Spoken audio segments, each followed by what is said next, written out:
Hey everyone, welcome to another episode of the Secret Sales Sauce podcast where we take business owners, CEOs, people who manage and support salespeople. 6 questions, 9 minutes, because if you don't give salespeople a time limit, they just won't shut up. So here we go. Question number 1, in a couple of sentences, tell me who you are and what do you do? All right, Bob, I'm Paul Sokol, and I am a specialist in automation and advertising, and specifically with a focus on in-person event promotion and marketing. Perfect. Question number 2, what's the best thing about being in sales? The best thing about being in sales is for me, it's the thrill of the hunt. It really is like chasing down a zebra or a lion or something back in the day and making that kill. Although Absolutely. we're not killing people though. Yep. Loving people and killing things. Exactly. There we go. Question number 3, what part of sales and prospecting do you find most challenging? For me, the most challenging part is finding qualified leads, people that actually have the budgets necessary and the authority to spend it. Yeah, again, top of the funnel. It's tough to get people in the top of the funnel there. So question number 4, what other CEOs, business owners, people who manage to support salespeople that you think be a great guest for the Secret Sales Sauce podcast? So the number one guy that comes to mind is a guy called Wes Schaefer. He's known as the sales whisperer, and I've been friends with him for years, and I can say he's definitely one of the top guys in his field and knows what he's talking about. Perfect. I will look him up. Let's get to question. Actually, look, you're ahead of schedule. You have 7 minutes and 45 seconds left. Question number 5. Give everyone a sample of your secret sales sauce. All right. So for me, the secret sales sauce is the follow-up. The money is in the follow-up. And in order to do that correctly, you want to make sure that you have a meaningful sales pipeline put together. So it's not just the tool that you're using to manage your pipeline. That's really inconsequential. It's really understanding the meaningful milestones in your sales process. And I see a lot of people getting hung up there, and they're concerning themselves with the ground level actions and not really paying attention to the 10,000 foot milestones in the process. And so when I'm working with people, I use the analogy of a set of stairs where every single stair is a meaningful step in the sales process. Right. And helping people extract that and get clear about what is the next major milestone and basically pushing to that and then following up relentlessly around that until you either have a yes or a no. Perfect. I love it there. So let's get to question number 6. Most important question of the podcast, Paul. Tell me about your first time, your first sale. So my very first sale was in college. I sold Cutco knives. I was an electrical engineering major, and I got recruited, and I knew nothing about sales. And so my first sale was to my best friend's mom in her kitchen selling knives. And I followed the close word for word like they taught us. They made us rehearse it and practice it. And coming from a theater background, because I was a drama nerd in high school, I really took to that. I'm like, okay, this is my script. This is what I want to perform. And dang it, if that didn't work. And I asked for the order, and they're like, yeah. And of course, 18, 19-year-old me is like, wow, this is crazy. I just sold a $800, $900 set of knives just by going over this script.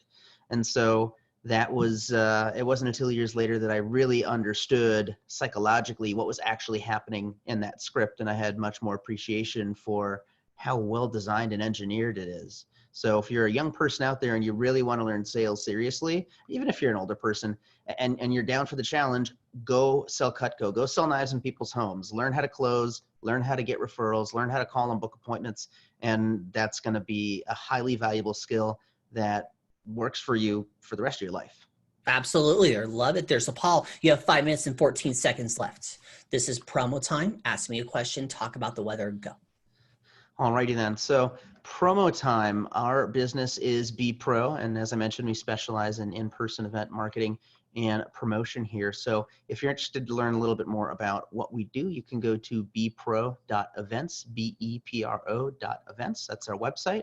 And right now we have a free video guide available for people to learn how to do what we call as the social post triple play, which is something you can do mainly on Facebook. You can do it on other channels, but the main thing is you learn how to schedule a post, how to set it to expire, and then also how to actually target to the news feed, which a lot of people don't know you can do those things. And it's free. It's available out of the box with Facebook. And so that's why we created this video guide. And other than that, what questions do you have for me, Bob?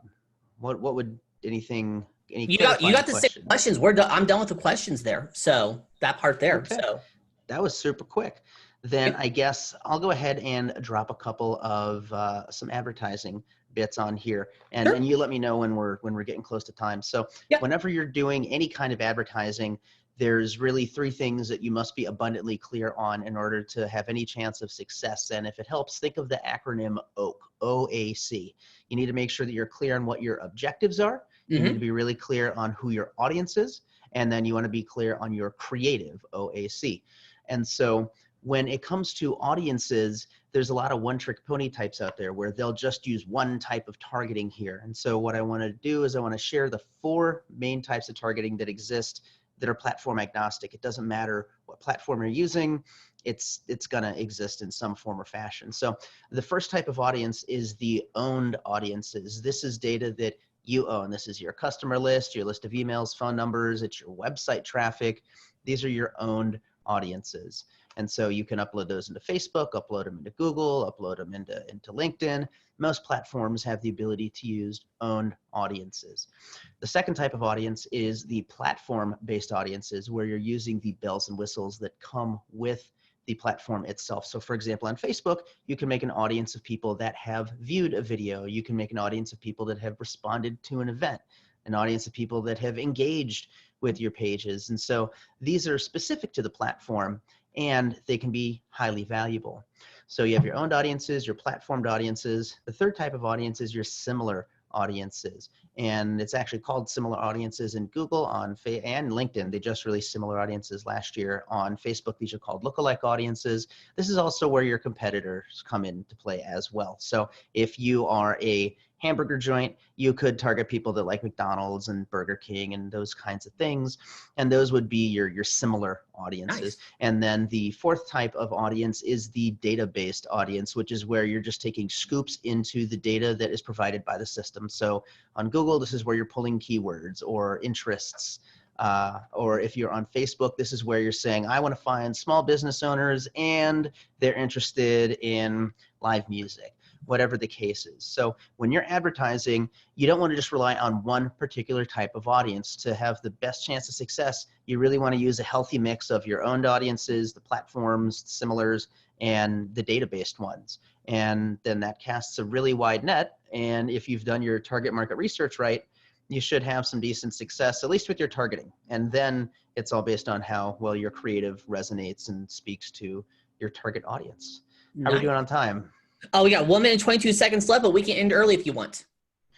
Let's see. I'll go ahead and share one more awesome thing with regards to Facebook audiences. Actually, 2 kinds of things. So when it comes to event promotions, you can run event response ads, and these are designed to get people to respond to your event, but that's only half the battle.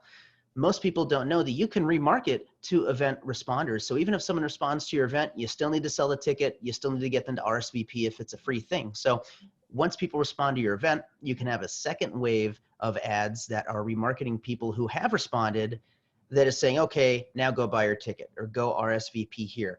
And it works like gangbusters, and I don't see a lot of people using Interesting. Interesting. Mm-hmm. Awesome there. You pulled it off. 6 questions, 9 minutes, because if you don't give salespeople time limit, they won't shut up. Say your website for me.